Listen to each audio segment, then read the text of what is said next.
আসসালামু আলাইকুম, শুভ সন্ধ্যা সবাইকে। আমরা আমাদের সেকেন্ড এপিসোড নিয়ে আজকে চলে এসেছি। সংবাদ প্রকাশ ও আইএচএফ পরিচালিত বিশ্ব শিশু দিবস উপলক্ষে বিশেষ আয়োজন। আমাদের আজকে টপিকটি হচ্ছে শিশু বিকাশে প্যারেন্টিং, পরিচর্যা ও পরিচালনা বিষয় নিয়ে। এবং আজকে আমাদের সাথে দুজন বিশেষ অতিথি আছেন যাদেরকে আমি পরিচয় করিয়ে দিতে চাই। একজন হচ্ছেন Rafita Rashid Mithila, head of early childhood development BRAC, এবং আমাদের কাছে আরেকজন গেস্ট আছেন যিনি হচ্ছেন Anjuman Parvin Ovi, child development and parenting expert. আমি প্রথমেই চলে যেতে চাই আঞ্জুমান ওভি আপুর কাছে। যদি আপনি আপনার ছোট্ট একটা ইন্ট্রোডাকশন দেন আমাদের অডিয়েন্সের সাথে। আদনান, অলরেডি আপনি বলেছেন যে আমি শিশু বিকাশ নিয়ে কাজ করছি এবং অভিভাবকদের ভূমিকা নিয়ে কাজ করছি, এবং আরেকটি বিষয় নিয়েও কাজ করছি, সেটা হচ্ছে ইনফ্যান্ট মেন্টাল হেলথ। জি, thank you so much. Mithila আপুর কাছে চলে যাব। আপু, যদি ছোট্ট করে আপনি আপনার ইন্ট্রোডাকশন এবং আপনার কাজ যেটা নিয়ে করছেন সেটা একটু বলেন। আমি অবশ্যই আমি শিশু বিকাশ নিয়েই কাজ করছি। আমি বর্তমানে ব্র্যাক ইন্টারন্যাশনালের আর্লি চাইল্ডহুড ডেভেলপমেন্টের প্রোগ্রাম হেড হিসেবে কাজ করছি, এবং সেই সাথে আমি আমার পিএইচডিও করছি আর্লি চাইল্ডহুড এডুকেশনে।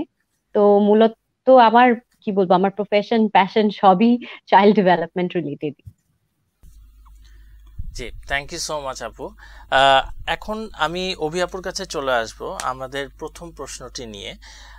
যদি আপনার কাছে জানতে চাওয়া হয় যে প্যারেন্টিং শব্দটিকে খুব সংক্ষেপে বুঝিয়ে বলার জন্য, সেটা আসলে আপনি কিভাবে এক্সপ্লেইন করবেন? প্যারেন্টিং, প্রথমত যদি বলতে চাই যে যারা বায়োলজিক্যাল বাবা মা, যে সন্তানের গর্ভ ধারণ করা থেকে শুরু করে সন্তানকে বড় করবার ক্ষেত্রে যে বাবা মায়ের যে ভূমিকাটি, তাদেরকে আমরা বায়োলজিক্যাল প্যারেন্ট বলছি এবং তাদের রোলটাকে আমরা প্যারেন্টিং বলছি। এছাড়াও এই রোলটির বাইরেও যে রোলগুলো থেকে যায় সেটা হচ্ছে কেউ যদি শিশু দত্তক নিয়ে থাকেন বা বাবা মার অবর্তমানে যারা শিশু পরিচর্যার দায়িত্বটি নিয়ে থাকেন তাদেরকেও আমরা আসলে অভিভাবক বলে থাকি, এবং তাদের ভূমিকাটিকেও কিন্তু আমরা প্যারেন্টিং হিসেবে আসলে কনসিডার করি।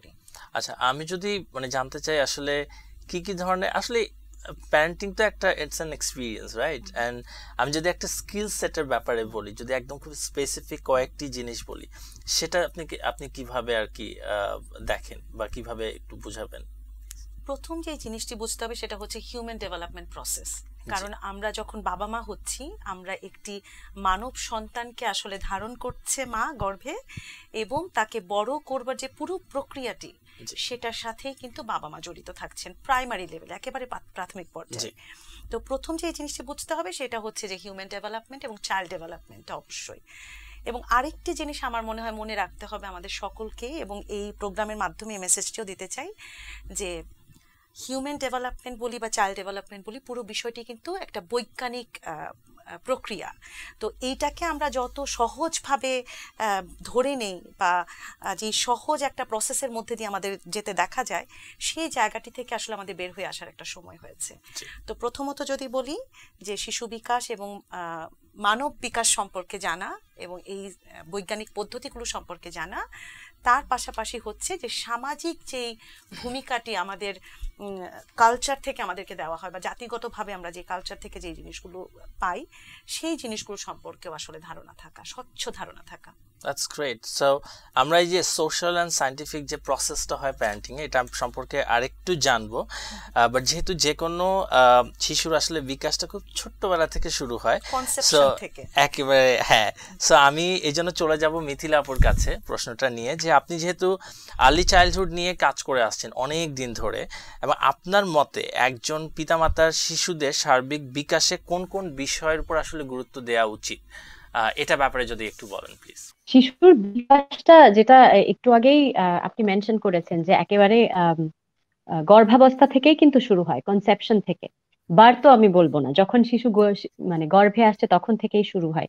তো শিশু বিকাশের কয়েকটা কি বলবো মূল ডোমেন আছে, এবং শিশু বিকাশে কিন্তু এটা একটা কি বলবো, একটা কম্প্রিহেন্সিভ একটা পদ্ধতি। এমন না যে একটার দিকে বেশি খেয়াল দিতে হবে আরেকটায় কম খেয়াল দিলেই হবে, সেটা নয়। প্রত্যেকটার সাথে প্রত্যেকটা একদম ওতপ্রোতভাবে জড়িত। তো আমরা যদি শিশুর মানে ডেভেলপমেন্টাল ডোমেন গুলোর কথা বলি, যে শিশুর বিকাশের 4টা প্রধান দিক আছে। একটা হচ্ছে শিশুর বুদ্ধিবৃত্তীয় বিকাশ, যেটাকে কগনিটিভ ডেভেলপমেন্ট বলে। তো বুদ্ধিবৃত্তীয় বিকাশের মধ্যে একজন শিশু কোনো একটা পরিস্থিতিতে কি করে মানিয়ে চলছে, কি করে প্রবলেম সলভিং করছে, কি করে সে ইভেন আমরা যদি লার্নিং এর ল্যাঙ্গুয়েজে বলি, সে কি করে সে তার শেখার প্রক্রিয়াটার মধ্যে ঢুকছে, কি করে সে হয়তো অঙ্ক শিখছে, ভাষা শিখছে, সেই প্রত্যেকটা জিনিসই বুদ্ধিবৃত্তীয় বিকাশের মধ্যে পড়ে। আম, এরপরে শিশুর সামাজিক এবং আবেগীয় বিকাশ আছে।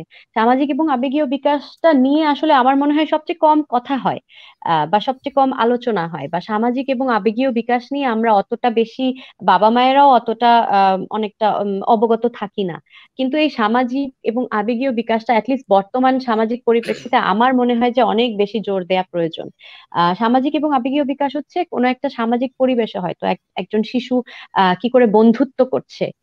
একজন শিশুর আবেগীয় বিকাশের কথা যদি বলি, কি করে সে নিজের আবেগ অনুভূতিকে আইডেন্টিফাই করছে, কি করে সে অন্যের আবেগ অনুভূতিকে বুঝতে পারছে, কি করে সে নিজের অনুভূতিকে প্রকাশ করতে পারছে, আহ, তারপর অন্য শিশুর সাথে শেয়ার করা, আম, একটা আহ, আহ, হয়তো স্কুল এনভায়রনমেন্ট বা একটা যে কোনো একটা পরিবেশের, সেই পরিবেশের নিয়ম কানুন গুলো বুঝতে পারা, তার সাথে কোপ করতে পারা। এবং এই এই কারণে কিন্তু মানে শিশুর সামাজিক এবং আবেগীয় বিকাশ, প্রত্যেকটা বিকাশের প্রত্যেকটা ধাপেরই লং টার্ম ইম্প্যাক্ট থাকে। তবে আমি বলবো যে আমাদের বর্তমান সামাজিক প্রেক্ষাপটে শিশুর এমপ্যাথি, শিশুর ইমোশনাল এবং সোশ্যাল সাইড গুলো নিয়ে এত কম ভাবা হয়, যার কারণে কিন্তু তার লং টার্ম যে কনসিকুয়েন্সেসটা সেগুলো আমরা খুব পরিচ্ছন্নভাবে দেখতে পাচ্ছি। তো শিশুর সামাজিক আবেগীয় বিকাশ অত্যন্ত গুরুত্বপূর্ণ। এছাড়া শিশুর শারীরিক বিকাশ তো আছেই। শিশুর শারীরিক বিকাশের মধ্যে তার যে growth, physical growth and development, সেটা তো আছেই। তার নিউট্রিশন, সে কি কি ধরনের নিউট্রিশন পাচ্ছে, সেটা কিন্তু শারীরিক বিকাশের সাথে একদম ওতপ্রোতভাবে জড়িত। তো আমার মনে হয় যে এই যে, এবং ভাষার বিকাশটাকেও একটা আলাদা ডোমেইন হিসাবে এখন ধরা হয় যে তো আমার মনে হয় এই সবগুলো বিকাশের প্রত্যেকটা ডোমেন নিয়ে সর্বোপরি একটা একটা শিশুর বিকাশ হয়। এবং বাবা মায়ের আসলে শুধু একদিকটা দেখবো আমরা এখন অনেকটাই আসলে, আমি বলবো যে কগনিটিভ ডেভেলপমেন্ট বা শিশুর একাডেমিক সাইড, শিশুর লার্নিং নিয়ে আমরা যতটা ভাবি, ততটা বেশি শিশুর হয়তো সোশ্যাল এবং ইমোশনাল ডেভেলপমেন্ট নিয়ে ভাবি না। এটা আপু আমি যদি মাঝে যদি একটু অ্যাড করি, সেটা হচ্ছে এটা কি আমাদের এমন হয়ে গেছে যে আসলে এখন আমরা কিন্তু সোশ্যাল যে ব্যাপারগুলো থাকে এটাতে কিন্তু অনেক বেশি পেরেন্টসরা গুরুত্ব দিয়ে থাকে, যে আসলে সোসাইটি, ইভেন দেখা গেছে যে বাচ্চাকে বড় করার ক্ষেত্রেও, মানে বাচ্চা বিকাশের ক্ষেত্রেও অনেক সময় সোশ্যাল প্রেশারগুলো থাকে, যে ধরেন যে একটা বাচ্চা হয়তো বা এই জিনিসটা বুঝে না, কিন্তু জাস্ট বিকজ আরো 4টা বাচ্চা যাচ্ছে আমার বাচ্চাকেও পাঠাতে হবে। সো ইটস এ ট্রেন্ড টাইপের একটা জিনিস হয়ে গেছে। সো আপনার কি মনে হয় যে এই জায়গাগুলো অনেকগুলো গ্যাপ ক্রিয়েট করে দিয়েছে? আমার আমার মনে হয় যে এই যে যেটা অ্যাকচুয়ালি একটু আগে আপাও বললেন যে এটার প্যারেন্টিংটা কতটা ইম্পর্টেন্ট। কারণ প্যারেন্টস এর আসলে শিশুর বিকাশের এই সম্পূর্ণ প্রক্রিয়াটা সম্পর্কে জানতে হবে, আর না হলে সে এইটা বুঝতে পারবে না যে প্রত্যেকটা শিশু ইন্ডিভিজুয়াল এবং তার প্রত্যেকটা শিশুর ইউনিক ক্যাপাবিলিটিস, ইউনিক গুণাবলী আছে। এবং অবশ্যই সে প্রত্যেকটা শিশুকে তার মতো করে বেড়ে উঠতে দেওয়ার একটা পরিবেশ বাবা মাকে তৈরি করতে হবে। তো সেইখানে আমরা যদি আজকাল বাবা মারা যে একটা ট্রেন্ডে চলে যায় যে আচ্ছা সবাই এই স্কুলে ভর্তি হচ্ছে, আমার বাচ্চাকে এই স্কুলে ভর্তি হতেই হবে, আমার বাচ্চাকে এইখানে জি টপ 10 এর মধ্যে থাকতেই হবে। তো সেটা আসলে ইন্ডিভিজুয়াল বাচ্চা হয়তো একটা বাচ্চা হয়তো তার একাডেমিক দিকে হয়তো অতটা সে আহ, ভালো ফলাফল করতে পারছে না, কিন্তু সে হয়তো অন্য কিছু ভালো, স্পোর্টসে হয়তো সে ভালো, সে হয়তো কালচারাল সাইডে হয়তো অনেক ভালো, অথবা তার হয়তো অন্য জি মানবিক গুণাবলী অনেক ভালো। তো বাবা মা হিসেবে আসলে ওই জিনিসটা খুব মানে অবজার্ভ করাটা very important, rather than going with the trend. যে আমার সন্তান এক্স্যাক্টলি। সে একটা ইউনিক ইন্ডিভিজুয়াল, তার মধ্যে ইউনিক গুণাবলী অবশ্যই আছে, সেইটাকে আইডেন্টিফাই করা এবং সেটাকে নার্চার করা খুব ইম্পর্টেন্ট। আসলে মানে আপনি যে ট্রেন্ডিং এ যে কথাগুলো বলছিলেন, ইটস ভেরি ইম্পর্টেন্ট যে আমরা আসলে এই জিনিসগুলোকে কিন্তু এখন হাইলাইট করি না, এবং এটার কারণে কিন্তু দেখা যাচ্ছে যে বাচ্চারা আসলে অনেক বেশি আপনার একটা সোশ্যাল প্রেশারে চলে যায়, মেন্টাল প্রেশারে।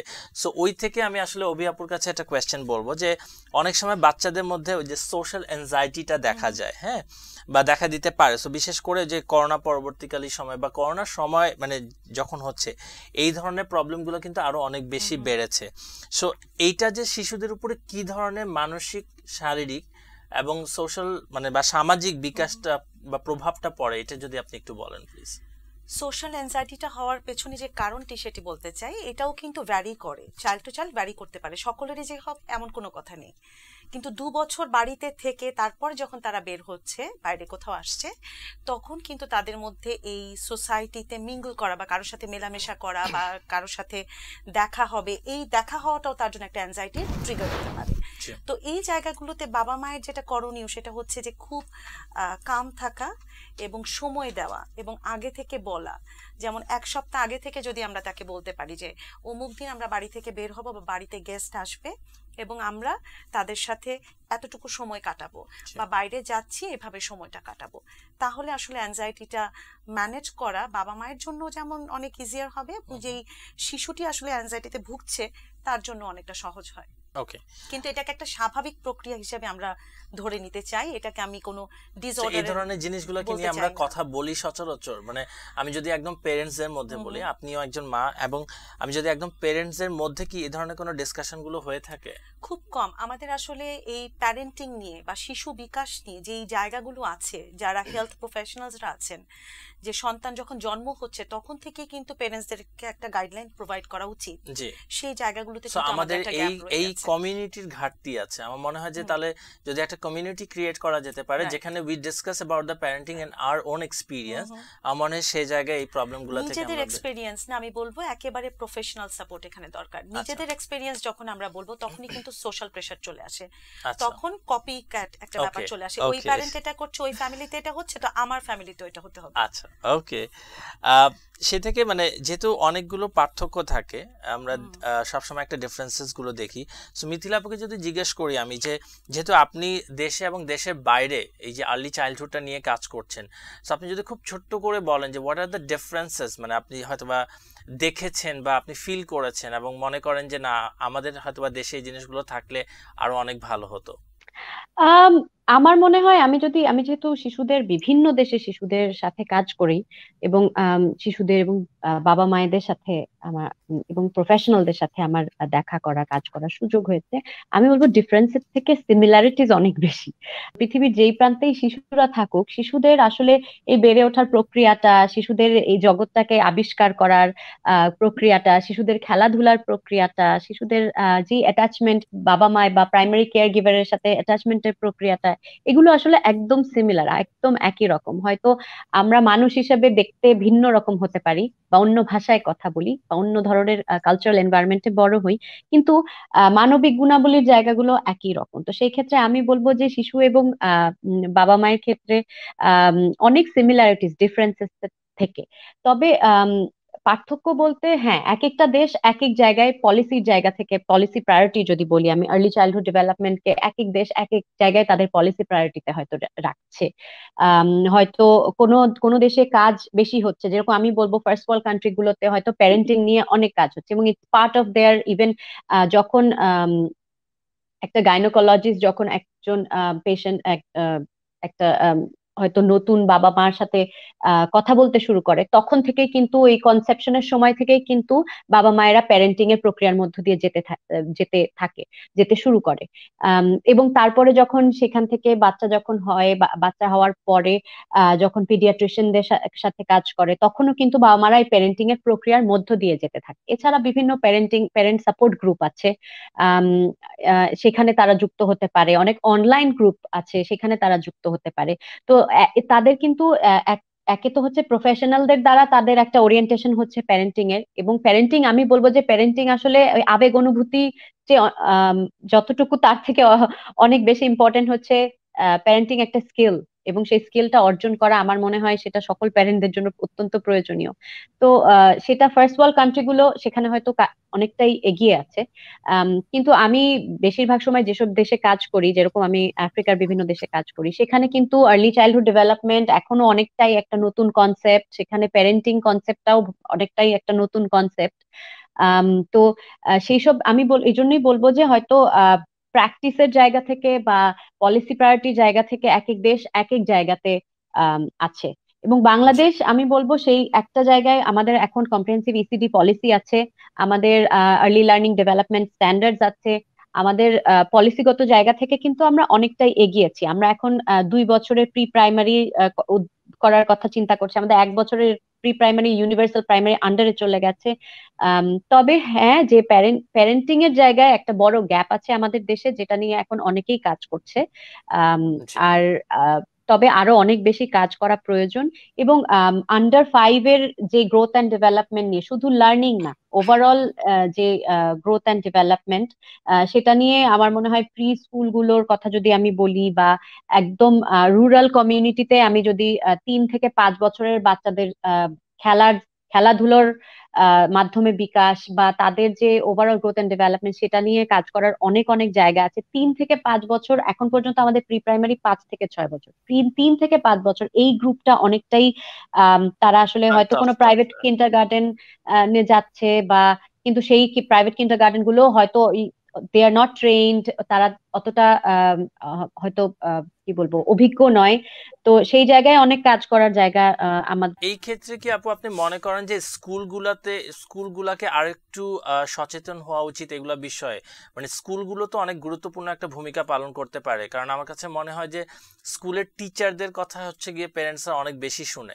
তো আপনাকে মনে হয় যে এই জায়গাতে স্কুলগুলাকে যদি আমরা একটু ট্রেন করতে পারি ন্যাশনাল লেভেলে, সেক্ষেত্রে প্যারেন্টিং এর যে ভূমিকাগুলো আছে সেটা আরেকটু মানে সচেতনতা বৃদ্ধি করা যাবে আর কি? না, অবশ্যই, স্পেশালি যারা আন্ডার 5 চিলড্রেন নিয়ে ডিল করে, সেই সব স্কুল বা সেই সব শিক্ষা প্রতিষ্ঠান হোক, সেন্টার হোক, আম, সেই ওদের সেখানে ট্রেনিং এর একটা বড় প্রয়োজন আছে। সেখানে টিচারদের স্কিল ডেভেলপমেন্টের একটা বড় জায়গা আছে, সেখানে ফোকাস করার দরকার। আরেকটা হচ্ছে আমার মনে হয় যে চাইল্ড কেয়ারের একটা অভাব আছে আমাদের দেশে, যে প্রচন্ড পরিমাণে আমাদের দেশে কোয়ালিটি চাইল্ড কেয়ার সার্ভিস নাই, ডে কেয়ার সার্ভিস নাই। সেটাও একটা বড় জায়গা কিন্তু কাজ করার, কারণ এখন মায়েরা, বাবা মায়েরা দুজনই কাজ করে, তো সেখানেও শিশুদের একটা একটা সেফ একটা জায়গা, একটা সেফ এনভায়রনমেন্ট প্রয়োজন। তো সেখানে কোয়ালিটি চাইল্ড কেয়ার। জি জি জি, হ্যাঁ হ্যাঁ, আপনি শেষ করেন প্লিজ। না না, ওটাই বলছিলাম যে কোয়ালিটি চাইল্ড কেয়ার, সেফ একটা চাইল্ড কেয়ার এনভায়রনমেন্ট থাকলে হয়তো মায়েরা সেখানে বাচ্চা রেখে কাজে যেতে পারবে। তো সেখানেও একটা গ্যাপ আছে। জি, সো আমি বাচ্চাদের বড় হওয়ার মানে বড় হয়ে বেড়ে ওঠার যে ব্যাপারগুলো আছে সেটা নিয়ে আরেকটু শুনবো আপনার কাছ থেকে। তার আগে একটু অভি আপুর কাছে আরেকটি প্রশ্ন আছে, সেটা হচ্ছে কিশোর কিংবা বয়ঃসন্ধিকাল বয়সী শিশুদের বিকাশের ক্ষেত্রে বাবা মায়ের কিংবা পরিবারের অন্য সদস্যদের কি ধরনের ভূমিকা থাকতে পারে এবং আপনি মনে করেন যে থাকা প্রয়োজন অ্যাজ এ এক্সপার্ট? প্রথমত হচ্ছে বিকাশের ধাপগুলো বোঝা, যে এই সময়ে তার যেই মিথিলাপা যে ডোমেইনগুলোর কথা বলেছে, যে কোন ডোমেইনের ডেভেলপমেন্টের জন্য সেন্সিটিভ পিরিয়ড বলি আমরা, যে এক একটা বয়সে এক একটা ডেভেলপমেন্টের জন্য সেন্সিটিভ পিরিয়ড থাকে, যে ওই বয়সে ওই ডেভেলপমেন্টটা হাইয়েস্ট হয় বা নিড অনেক বেশি থাকে। তো এই বয়ঃসন্ধির সময়টাতে তাদের ইমোশনাল নিড অনেক হাই থাকে এবং ফিজিক্যাল একটা চেঞ্জের মধ্যে দিয়ে যায়, হরমোনাল একটা চেঞ্জের মধ্যে দিয়ে যায় তারা। তো এই দুটো চেঞ্জ সম্পর্কে অবশ্যই জানতে হবে এবং জেনে সেই চেঞ্জগুলোর সাথে মানিয়ে নেওয়ার মতো যেই দক্ষতাগুলো দরকার সেগুলো আসলে অ্যাকোয়ার করতে হবে বাবা মাকে এবং পরিবারে যে সদস্যরা আছে তাদের প্রত্যেককে। আচ্ছা, আমি যদি মিথিলা আপুর কাছ থেকে জানতে চাই এটা, যে আসলে একটি শিশুর যে বেড়ে ওঠার যে ব্যাপার, তার পারিপার্শ্বিক বিষয়গুলা আসলে কেমন হওয়া উচিত যাতে করে একেবারে সে যেভাবে আমরা আসলে আশা করি একটা বাচ্চা বেড়ে উঠবে, উঠতে পারবে আর কি? আমি এখানে কিন্তু এটার একটা একটা থিওরি আছে, যেটা হচ্ছে ব্রনফেন ব্রেনার্স ইকোলজিক্যাল সিস্টেমস থিওরি বলে। আমি অ্যাকচুয়ালি এটা বললাম কারণ হচ্ছে আমি এটার উপর বেস করে আমার পিএইচডি থিওরিটাও মেথোডোলজিটাও তৈরি করছি। তো ইকোলজিক্যাল সিস্টেমস থিওরিটা হচ্ছে আসলে বিভিন্ন ধাপ, একটা কি বলবো, একটা শিশু যদি একটা সার্কেল যদি আমরা কল্পনা করি, একটা শিশু যদি সেটার মধ্যমণি হয়, তাহলে সেই সার্কেলটার ভেতরে বিভিন্ন ধরনের ধাপে ধাপে, প্রত্যেকটা ধাপেরই কিন্তু তাদের নিজস্ব রোল আছে জি একটা শিশুর বেড়ে ওঠার বিষয়। তার প্রথমটা হচ্ছে যেটা মাইক্রোসিস্টেম বলে। Microsystem is about the family, parents. সেখানে মাইক্রোসিস্টেমের মধ্যে যে শিশুর সবচেয়ে কাছে, যাদের সাথে তার ডেইলি ইন্টারাকশন হয়, বাবা মা হতে পারে, হয়তো বন্ধু হতে পারে, খেলার সাথী হতে পারে, তারা হচ্ছে শিশুর মাইক্রোসিস্টেমে পড়ে। এবং মাইক্রোসিস্টেমের মধ্যে আসলে বাবা মাই সবচেয়ে বেশি ইম্পর্টেন্ট। কারণ বাবা মা বাবা মা তো একেবারে শিশুর জন্ম থেকে শুরু করে, কনসেপশন থেকে শুরু করে এরপরে শিশুর বেড়ে ওঠার প্রক্রিয়ার প্রত্যেকটা ধাপের মধ্য দিয়েই বাবা মার রোল আছে। এবং বাবা মাকে একজন শিশু তার রোল মডেল মনে করে।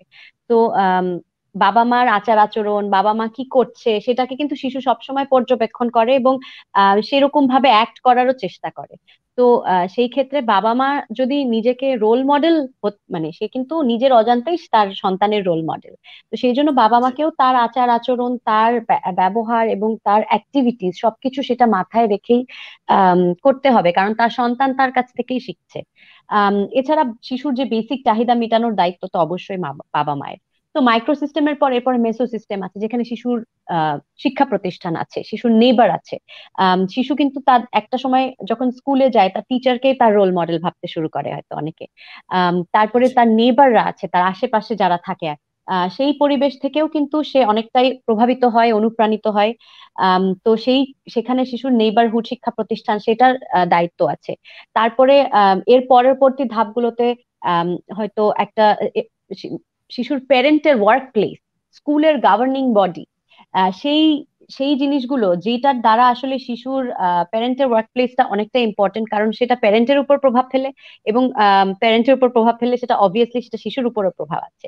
তো যেই কারণে প্যারেন্টের ওয়ার্ক প্লেসে আমি একটু আগে যেটা বললাম যে ডে কেয়ার এবং এই রিলেটেড পলিসি গুলো, যে paid maternity leave, paid parental leave, day care, এই জিনিসগুলো সাপোর্টিভ যদি পলিসি না থাকে, তাহলে কিন্তু সেটা নেগেটিভ প্রভাব শিশুর উপরে পড়ে। এরপরে দেশের ওভারঅল পলিটিক্যাল সিস্টেম, পলিসিজ বা পলিসি এনভায়রনমেন্ট, সেটা হচ্ছে সবচেয়ে দূরের লেয়ারে আছে শিশুর থেকে। কিন্তু সেই যে রাষ্ট্রীয় পলিসি, সেটার উপর কিন্তু একটা শিশুর কি বলবো, একটা খুবই গুরুত্বপূর্ণ একটা প্রভাব রয়েছে। কারণ যে তো আমাদের আমাদের দেশে আসলে আমি যদি একদম আমাদের দেশে স্পেসিফিক ভাবে জিজ্ঞাসা করি যে কতটুকু গুরুত্ব দেয়া হচ্ছে এই মুহূর্তে, যেহেতু আপনি ব্র্যাক ইন্টারন্যাশনালে কাজ করছেন এবং BRAC it's one of the largest NGO, আমি যদি এই ক্ষেত্রে বলি যে আসলে ওই জায়গা থেকে কিভাবে রোল প্লে করছে ন্যাশনাল লেভেলে, এটা যদি সম্পর্কে আপনি একটু বলেন। না, আমার মনে হয় রাষ্ট্রীয়ভাবে আমি আমি যদি চিন্তা করি পলিসির জায়গা থেকে, কিন্তু আমাদের দেশ অনেকটাই এগিয়ে আছে। কারণ আমরা আমরা এখন সরকারিভাবে 6 মাসের পেইড ম্যাটারনিটি লিভ, এবং আমার মনে হয় প্যারেন্টাল লিভও এখন শুরু হয়েছে। তো সেটা কিন্তু অনেক বড় একটা সাপোর্ট। সেখান থেকে রাষ্ট্র অনেকটাই এগিয়ে আছে। সরকারি অফিসগুলোতে এখন চাইল্ড কেয়ার গুলো আছে, এছাড়াও এনজিওতে আছে, কিন্তু প্রাইভেট অর্গানাইজেশন গুলোতে এটা হয়তো এখনো ম্যান্ডেটরি হয়নি। তবে হয়তো এটাও সরকারিভাবে একটা পলিসি নিয়ে যেতে পারে যে যে কোনো অর্গানাইজেশনে চাইল্ড কেয়ার থাকতে পারে। যেটা আমি বললাম মাত্র, যে আমাদের কম্প্রিহেন্সিভ ইসিডি পলিসি রয়েছে। আমাদের কিছু কিছু ভালো উদ্যোগ নেওয়া হচ্ছে। এবং আমি বলবো যে আমি যেহেতু অনেকগুলো দেশে কাজ করছি, যে অনেকগুলো দেশের তুলনায় বাংলাদেশ কিছুটা অনেকটাই এগিয়ে আছে পলিসির জায়গা থেকে। এখন জি পলিসিগুলো প্রপার ইমপ্লিমেন্টেশন দরকার, প্রপার মনিটরিং দরকার। সেই জায়গায় হয়তো রাষ্ট্রের অনেকটাই কাজ করার আছে। ওকে, থ্যাংক ইউ সো মাচ আপু। আমি যদি আপনার কাছ থেকে সিমিলার কোয়েশ্চেন করি যে আপনার কাজের মাধ্যমে যে ইমপ্লিমেন্টেশনটা আপনি কতটুকু দেখছেন, বা মিথিলা আপু যেটা বলছিলেন যে আসলে যে পলিসিগুলো অ্যাডাপ্ট করা হয়েছে যতটুকু, ওটার আসলে ইমপ্লিমেন্টেশনটা কিভাবে হচ্ছে বা কতটুকু হচ্ছে? আমি তো একেবারে প্রাইভেট সেক্টরে কাজ করি, নিজেদের পার্সোনাল ইনিশিয়েটিভ। তো আমি বলবো যে ইমপ্লিমেন্টেশনে আসলে আমাদের অনেক গ্যাপ রয়ে গেছে। পলিসিতে অনেক কিছু মেনশন করা আছে এবং সেগুলোকে আসলে সেই ওয়ার্কফোর্স আমাদের আছে কিনা, হিউম্যান রিসোর্স আছে কিনা, প্রফেশনালস আছে কিনা ইমপ্লিমেন্ট করবার জন্য, সেই জায়গা থেকে আমাদের অনেক কিছু করবার আছে। যেমন যেটা মিথিলাপা বলছিলেন যে ডে কেয়ার সেন্টার অভাব আছে। ডে কেয়ার সেন্টার করবেন যারা, রান করবেন যারা, সেই হিউম্যান রিসোর্স কোথায়, আমাদের ট্রেন্ড প্রফেশনালসরা কোথায়? তাহলে আমাদের যে এতগুলো ডে কেয়ার সেন্টার আছে সেক্ষেত্রে আসলে ওরা কি ভূমিকা পালন করছে? সো সেই জায়গাতে আমরা কিন্তু সন্দিহান। আদান আমরা যদি জিজ্ঞেস করি পেরেন্টসদেরকে যে are they interested to send their children to day care centre or not, ওনারা কিন্তু বলবেন যে চান না। একেবারেই যখন পারেন না, আর কোনো অপশনস থাকে না তাদের হাতে, তখন কিন্তু তারা পাঠাতে চান। সো সেক্ষেত্রে আমি বলবো যে ফারাকটাও অনেক বেশি। আপনি একটা হচ্ছে যে আপার সোশিও ইকোনমিক স্ট্যাটাসে যারা আছেন, বিলং করেন, তাদের জন্য এফোর্ড করা অনেক ইজিয়ার, কোয়ালিটিটা তারা একভাবে এফোর্ড করছেন বা এনশিওর করছেন তাদের সন্তানদের জন্য। কিন্তু মিডল ক্লাস যে একটা পপুলেশন আছে আমাদের সবচেয়ে বেশি যারা, তাদের জন্য ডে কেয়ার সেন্টার কোথায়, কোয়ালিটি ডে কেয়ার সেন্টার কোথায়? আর গভর্নমেন্টের যারা আছে তারা কিন্তু mostly they deal with under privilege children. তো সেই জায়গাতে কিন্তু একটা হিউজ গ্যাপ রয়ে গেছে, যে আমরা কি আসলে সেগুলো চিন্তা করেছি কিনা, যে both the parents are working, what about their children? Exactly. So এই যে গৃহকর্মীর উপরে যে বাচ্চাকে ছেড়ে যাওয়া, এটাতে আসলে বাচ্চাদের মানসিক মানে যে বিকাশে কি প্রভাব পড়ে, এটা যদি একটু বলেন। ভয়ঙ্কর প্রভাব, এবং সেটা আমরা দেখতে পাচ্ছি এখন আমাদের যে যত রকমের ক্রাইম অনেক বেড়ে গেছে, তাই না? সোশ্যাল ক্রাইমের সংখ্যা তো এখন অনেক বেশি আমাদের। তো সেটা বেড়ে যাওয়ার কারণ কি, আমরা যদি সেগুলো নিয়ে রিসার্চ করি তাহলে আমরা দেখবো যে আর্লি চাইল্ডহুড ডেভেলপমেন্ট, এবং সেখানে তারা সোশ্যালি ইমোশনালি অ্যাবিউজড হয়ে বা একটা ট্রমাটাইজড একটা এনভায়রনমেন্টে বাচ্চারা বড় হচ্ছে। এবং দুটো সিনারিও আমরা দেখি, আনট্রেইনড কেয়ার গিভার, তাদেরকে আমরা গ্রাম থেকে নিয়ে আসছি, চাইল্ড লেবার আছে, যে বাচ্চার আরেকটা বাচ্চাকে নিয়ে এসে 10 বছরের একটা বাচ্চাকে এনে আমরা এক্সপেক্ট করছি সে আমার 3 বছরের একটা বাচ্চাকে টেক কেয়ার করবে। আরেকটা সিনারিও হচ্ছে আমার 60+ বাবা মায়ের কাছে আমি আশা করি তারা আমার টডলারকে টেক কেয়ার করবে। দুটোই কিন্তু ভয়ঙ্কর ট্রমাটাইজড ফর চিলড্রেন, এবং যারা টেক কেয়ার করছেন তাদের জন্য। আমি যেটা বললাম, এবং আরেকটা বিষয় এমফেসিস দিতে চাই যে একটা রোবট তৈরি করবার ল্যাবরেটরিতে যেই পরিমাণের সেন্সিটিভিটি এনশিওর করা হয়, যত সিরিয়াস হতে দেখা যায় সায়েন্টিস্টদের, আমরা মনে হয় মানুষ তৈরি করবার ক্ষেত্রে ততটা সিরিয়াস এখনো হতে পারি না। এখনো হতে পারে জি। সো আমি এই ক্ষেত্রে যদি আপনাকে বলি যে আসলে পেরেন্টসদের উদ্দেশ্যে আপনি if you specifically want to give with the current scenario 3টা স্পেসিফিক অ্যাডভাইস দিতে চান, আপনি আপনার এক্সপেরিয়েন্স থেকে what would be the advice for the parents? প্রথম কথা হচ্ছে প্যারেন্টিং একটা সিরিয়াস রোল, এবং যেটা বলছিলাম যে একটা সায়েন্টিফিক প্রসেস চাইল্ড ডেভেলপমেন্ট। আপনারা যখনই চিন্তা করবেন যে আমরা বাবা মা হতে চাই, প্রথম থেকে এটাকে আসলে সিরিয়াসলি নিয়ে এই বিষয়গুলোর একটা প্রিপারেশনের জন্য একটা ট্রেনিং নেওয়া, বা কোনো একজন কাউন্সিলর বা প্যারেন্টিং এক্সপার্ট বা ইসিডি এক্সপার্ট তাদের সাথে কথা বলা। কারণ শুধুমাত্র ফাইন্যান্সিয়াল অ্যাফোর্ডেবিলিটি দিয়ে কিন্তু বাচ্চা বড় করা যায় না। বাচ্চাকে বড় করতে হলে আমাদের কিন্তু তাকে বড় করবার জন্য প্রয়োজনীয় যে দক্ষতা বা নলেজগুলো দরকার, সেটারও দরকার আছে। দ্বিতীয়ত হচ্ছে যত দূর সম্ভব নিজের সন্তানকে নিজের সময় দেওয়া, অন্যের উপরে না ছেড়ে দেওয়া। এবং তৃতীয় যে বিষয়টি, যেটা আমাদের দেশে আমাদের যে পলিসি এবং পলিসি ইমপ্লিমেন্টেশনের যে গ্যাপটা আছে, সেটা রিডিউস করবার জন্য শুধু সরকারের দিকে তাকিয়ে না থেকে নিজেরা নিজেদের জায়গা থেকে একটা ইনিশিয়েটিভ নেওয়া, চ্যালেঞ্জ করা, জিজ্ঞেস করা। এই যে ডে কেয়ারগুলোতে বাচ্চাকে দিয়ে দিচ্ছি বা যে কোনো একটা কিন্ডারগার্টেনে বাচ্চাকে দিয়ে দিচ্ছি, দেওয়ার সময় আমরা স্ক্রুটিনি করছি কিনা প্রপারলি, যে সেখানে ট্রেন্ড কেয়ার গিভার আছে কিনা, ট্রেন্ড টিচার্স আছে কিনা। একটা বাড়িতে খাবার কিনতে গেলে বা আমরা একটা পোশাক কিনতে গেলেও কিন্তু আমরা স্ক্রুটিনি করি, আমরা ওটাকে যাচাই বাছাই করি। কিন্তু আমার সন্তানকে যখন আমি একটা সেন্টারে দিচ্ছি একটা সার্ভিসের জন্য, তখন আমাদের উচিত আরো সিরিয়াসলি সেটাকে যাচাই করা। তো আমার মনে হয় এই 3টাই আমার সাজেশন থাকবে। Thank you so much, that's a wonderful advice. আমি মিথিলাপুর কাছে জানতে চাবো, যদি একেবারে আর্লি চাইল্ডহুডের যে ব্যাপারগুলো আছে সেখান থেকে যদি আপনি একদম 3টা স্পেসিফিক অ্যাডভাইস দিতে চান আমাদের প্যারেন্টসদেরকে বা যারা অডিয়েন্স আছে, even it can be for the teachers, যে আসলে ম্যানেজ করার যে বিষয়টা হয় স্কুলে, কারণ আমি স্কুলগুলোতে দেখি যে অনেক সময় কিন্তু বাচ্চারা অনেক ট্রমাটাইজ হয়ে যায় বিকজ অফ দ্য বিহেভিয়ার। আবার বাসায় যারা গৃহকর্মী থাকে তাদের কাছ থেকে একটা ট্রমাটাইজ হয়, সোশ্যাল একটা প্রেশার থাকে, পেরেন্টসের একটা কম্পিটিশনের ব্যাপার থাকে। সো সেই জায়গা থেকে যদি একদম স্পেসিফিক 3টা অ্যাডভাইস আপনাকে দিতে বলা হয়, সেই 3টা কি অ্যাডভাইস হবে? আমি প্যারেন্টস, টিচার্স বা কেয়ার গিভার্স প্রত্যেককেই বলবো যে every child is unique, every child has their own individual uniqueness and qualities. একটু আপনার সন্তানকে আপনি যদি বা আপনি আপনার স্টুডেন্ট বা সন্তান বা আপনি যেই শিশুটির দায়িত্ব নিচ্ছেন তাকে যদি খুব ক্লোজলি অবজার্ভ করেন, তার সাথে যদি সময় কাটান, কোয়ালিটি টাইম স্পেন্ড করেন, তাহলে তার সেই গুণাবলীগুলো আপনার চোখে পড়বেই। এবং তাকে তার মতো করে তার সেই গুণাবলীগুলোকে কি করে আরো বেশি বিকশিত করা যায় সেইটার উপরে জোর দিন, rather than following the trend and going with the trend. কারণ আপনার সন্তান সে শুধু আপনার সন্তান না, সে আসলে একটা রাষ্ট্রের কি বলবো ভবিষ্যৎ সিটিজেন, তার অনেক পোটেনশিয়াল। এটা আমরা একটা মানব সন্তান নিয়ে কথা বলছি, যে একটা পূর্ণাঙ্গ মানুষ হিসেবে এই দেশ এবং এই পৃথিবীতে অনেক অনেক কন্ট্রিবিউট করার যোগ্যতা রাখে। তো আমরা সবাইকে দল বেঁধে গদ বাঁধা যদি ডাক্তার ইঞ্জিনিয়ার বানানোর কুকি কাটার অ্যাপ্রোচে যাই, তাহলে আসলে সেই শিশুটাই সাফার করবে। হয়তো তার একটা অন্য কিছু, হয়তো সে একটা অসম্ভব ভালো একটা পেইন্টার হওয়ার যোগ্যতা রাখে বা অসম্ভব ভালো একটা ডান্সার হওয়ার যোগ্যতা রাখে, কিন্তু আমরা হয়তো ওকে একটা দিকে অনুধাবিত করতে গিয়ে তার হয়তো ওই আসল যেই গুণাবলীটা ছিল, যেটা দিয়ে সে পৃথিবীতে অনেক কন্ট্রিবিউট করতে পারতো, সেটাই হয়তো নষ্ট করে দিচ্ছি। তো please observe your child and spend a lot of quality time with your child. Secondly আমি বলবো যে আমি জানি যে আমরা অনেক বলছি যে বাবা মায়ের এই স্কিল অ্যাকোয়ার করা দরকার, বাবা মাকে এটা করা দরকার, ওটা করা দরকার, অথচ কিন্তু বাবা মায়ের উপর কিন্তু অনেক প্রেশার। বাবা মা বাড়িতে কাজের লোকের কাছে রাখবে না ডে কেয়ারে রাখবে, ডে কেয়ারে রাখাটাও কিন্তু একটা সোশ্যাল ট্যাবু। কারণ আমি এটা ফেস করেছি, আমার সন্তান ডে কেয়ারে বড় হয়েছে, যে এটা একটা সোশ্যাল ট্যাবু। আরে বাচ্চাটা ডে কেয়ারে থাকে, এরকম ধরনের একটা কথা শোনা যায় আশেপাশে থেকে। কিন্তু এই সোশ্যাল ট্যাবু থেকে বেরিয়ে এসে কোয়ালিটি ডে কেয়ার চুজ করে আমাদের যেই সাপোর্ট সিস্টেমই দরকার, বাবা মা হিসেবে আমি বলছি, যে মা হিসেবে বলছি, যে যেই সাপোর্ট সিস্টেম আমার দরকার, আমার সেই সাপোর্ট সিস্টেম এনশিওর করি এবং নিজের যত্ন নিই, নিজের মেন্টাল হেলথের যত্ন নিই। কারণ বাবা মায়ের মেন্টাল হেলথটা খুবই খুবই ইম্পর্টেন্ট। বাবা মা যদি মানসিকভাবে সুস্থ থাকে এবং বাবা মা যদি মানসিকভাবে ঠিক থাকে, তাহলে অবশ্যই তার সন্তান একটা সুন্দর পরিবেশে, একটা সুন্দর সাপোর্ট সিস্টেমে বড় হতে পারবে।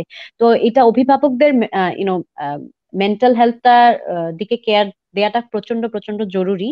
তো সেটার উপর আমি এমফাসাইজ করব। এবং সেটা হলেই কিন্তু তাহলে চলে আসে যে সন্তানের মেন্টাল হেলথ। আমি যেটা শুরুতেই বলেছি, আমরা শিশুর সোশ্যাল ইমোশনাল ডেভেলপমেন্ট নিয়ে আমরা খুব একটা কথা বলি না বা ভাবি না, যে আমাদের সন্তানের ভেতরে এমপ্যাথির যে স্কিল গুলো, আমাদের সন্তানের ভেতরে আবেগ অনুভূতি প্রকাশের যে স্কিল গুলো বা অন্যের আবেগ অনুভূতি বোঝার যে স্কিল গুলো, সেটা নিয়ে আমাদের অনেক বেশি কাজ করতে হবে এবং সেটা দিয়ে মনোযোগী হতে হবে। তো এরপরেই যেটা আমি বললাম, যে চাইল্ড মেন্টাল হেলথ এবং child social and emotional development, সেটার উপরে আমাদের একটু গুরুত্ব দিতে হবে। তো এই তিনটা জিনিসই আমি শেয়ার করতে চাই। থ্যাংক ইউ সো মাচ আপু। আমার আসলে আপনাদের দুইজনের কথা থেকে একটা জিনিস মনে হলো, যে আসলে অবজার্ভ করা বিষয়টা, নিজের শিশুকে নিজে অবজার্ভ করতে হবে, তার বিহেভিয়ার অ্যানালাইসিস করতে হবে, এবং ইট ডাজন্ট নেসেসারি যে আপনাকে একদম স্কিলড হইতে হবে। একটু গুরুত্ব দিলে, নিজের সন্তানকে নিজে দেখলে আমার মনে হয় যে জিনিসটা অনেক বেশি সলভ করা যাবে, এবং সময় কাটানোর যে ব্যাপারগুলো থাকে। So thank you so much আপু। আমরা একেবারে আমাদের ইভেন্টের শেষ পর্যায়ে, আপনাদের দুজনকে অসংখ্য ধন্যবাদ আসলে এত সুন্দর সুন্দর উপদেশ দেওয়ার জন্য। আমার মনে হয় যে আমাদের we need like more sessions like this. Specially আমরা যদি পেরেন্টসদেরকে নিয়ে খুব আলাদাভাবে করতে পারতাম, অনেকগুলো কোয়েশ্চেন অ্যান্সার হয়তো বা জিনিসগুলো আমরা এখান থেকে আসতো, এবং আমরা অনেকগুলো আসলে উই নিড একটা প্রপার পলিসি ফর দিস। এবং ইটস নট যে ন্যাশনাল একটা পলিসি বানায় নিলেই হবে, আসলে এটা একটা কমিউনিটি বেসড ওয়ার্ক। আমার যেটা একদম ডিস্ট্রিক্ট ওয়াইজ, উপজেলা ওয়াইজ জিনিসটা যদি একটা ট্রেনিং এর মধ্যে নিয়ে আসা হয়, এবং স্কুল বা এডুকেশন সেক্টর এটাকে যদি কোনোভাবে ইনভলভ করা হয়, মার্চ করা হয়, তাহলে আমার মনে হয় যে জিনিসগুলো থেকে আমরা অনেকখানি এগিয়ে আসতে পারবো। মিথিলা আপু যেটা বলছিলেন, যে বাংলাদেশ ওনার কাজের মাধ্যমে, উনি যেহেতু ইন্টারন্যাশনালি কাজ করছেন, ওই জায়গা থেকে আসলে অনেকখানি বাংলাদেশ এগিয়ে আছে। আমার মনে হয় যে আরেকটু একটা পুশ দরকার। এবং সেম ওয়েতে আপনি প্রাইভেট সেক্টর থেকে যে আপনার অবজারভেশন গুলো আছে, সেই জায়গা থেকে আমাদের মনে হয় যে আরো নতুন নতুন কিছু ইনিশিয়েটিভ দরকার, যেগুলো দিয়ে আসলে আমরা এই যে আর্লি চাইল্ডহুডে যে ডেভেলপমেন্টের যে ব্যাপারগুলো আছে সেগুলো যেন ইনশিওর করতে পারি। কারণ আজকের বাচ্চাগুলাই হচ্ছে আমাদের আগামী ভবিষ্যৎ, এবং এরা সুস্থ, এবং সুস্থ বলতে শুধুমাত্র শারীরিক সুস্থতা নয়, বরং মানসিক সুস্থতাটাও অনেক বেশি important. So thank you so much আপনাদের দুজনকেই আসলে আজকে আমাদের প্রোগ্রামে জয়েন করার জন্য। তো আজকে আমরা আপনাদের কাছ থেকে এখানেই বিদায় নিব। আইএচএফ কেও অসংখ্য ধন্যবাদ এরকম সেশন অ্যারেঞ্জ করবার জন্য, থ্যাংক ইউ সো শিশু মাচ। দিবসকে সামনে রেখে। Thank you. আপনাকেও ধন্যবাদ। আসসালামু আলাইকুম মিথিলা আপু, thank Thank you you. So much No, join thanks for করার having জন্য। me. Thanks for connecting me. আর এই যে মানে আমি দুজনের কাছ থেকেই শুনলাম, এবং আপার কাছ থেকেও শুনলাম, আমি খুবই আনন্দিত যে কেউ তো প্যারেন্টিং নিয়ে কাজ করছে বাংলাদেশে। আশা করি এরকম জি কাজ আরো অনেক হবে, এবং শিশু বিকাশ নিয়ে যে আজকে কথা বলছি, এই ধরনের আলোচনা আরো অনেক বেশি হওয়া প্রয়োজন। জি আপু, আমরা চেষ্টা করছি আমরা এই প্যারেন্টিং বা এই বিভিন্ন ধরনের বাচ্চাদের যে ডেভেলপমেন্টের ব্যাপার আছে এগুলো নিয়ে কাজ করার। আশা করি আপনার সাথে আবারও যোগাযোগ করব, আসলে এই জিনিসগুলো নিয়ে আমরা আরো একটু কিভাবে কাজ করতে পারে, এবং আপনি যেটা বলেছিলেন শুরুতে যে কমিউনিটি লেভেলে কাজ করা, রুরাল লেভেলে কাজ করা। সো আশা করছি যে ইটস হিউম্যানিটি ফাউন্ডেশন থেকে আমরা এই জিনিসটাকে আরো একটু গুরুত্বপূর্ণভাবে দেখব, যাতে করে আমরা কমিউনিটি লেভেলে কাজ করতে পারি। সো আজকের জন্য আপু এখানেই বিদায় নিচ্ছি। Thank you so much. জি থ্যাংক ইউ। ধন্যবাদ সবাইকে আমাদের সাথে থাকার জন্য। এবং আজকের যে ডিসকাশনটা হয়েছে আসলে এটা খুবই গুরুত্বপূর্ণ, এবং আমার মনে হয় যে প্রত্যেকটা বাবা মার এটা উচিত এই জায়গাগুলো থেকে আসলে অনেক বেশি গুরুত্ব দেয়া। এবং শুধুমাত্র বাবা মাই না, একটি বাচ্চার সাথে আসলে যারা যারা যুক্ত থাকে, তাদের আশেপাশে থাকে, তাদের সবাইকে হচ্ছে গিয়ে এই বিষয়গুলোতে অত্যন্ত গুরুত্ব সহকারে দেখা এবং জিনিসগুলো নিয়ে কথা বলা, এবং কথা বললে আসলে প্রবলেমগুলো সলভ করা হয়। সো সবাই ভালো থাকুন, সুস্থ থাকুন। আজকের মতো এখানে শেষ করছি। আমি আদনান হোসেন, সংবাদ প্রকাশ ও ইটস হিউম্যানিটি ফাউন্ডেশন নিবেদিত শিশু বিকাশ প্রোগ্রামে ইনশাল্লাহ আবারও আপনাদের সাথে দেখা হবে। শুভ সন্ধ্যা। আসসালামু আলাইকুম।